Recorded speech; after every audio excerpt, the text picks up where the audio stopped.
مش الحكومات. أنا أناشد المواطنين أهل الخليج، النساء، الأطفال، يا إخواني كلموا حكوماتكم، قولوا لهم يا لوما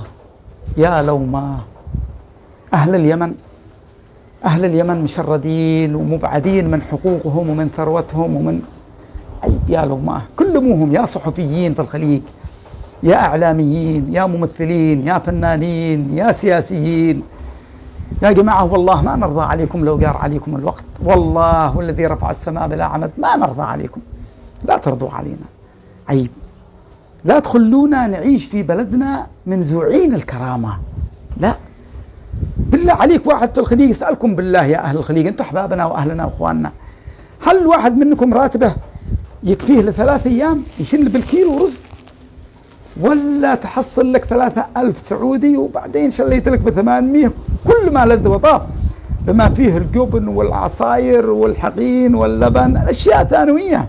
احنا نبحث عن 4 أشياء أساسية: زيت، دقيق، ملح، السكر، رز.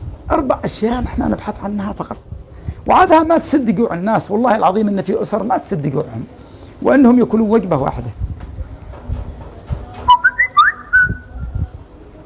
جاءت رسالة من التلفون، أسأل الله العلي العظيم أن يحفظنا وأن يخرجنا من هذا المأزق وهذا المستنقع وهذا الوحل، وأسأل الله أن يطيب قلوبكم. السلام عليكم ورحمة الله.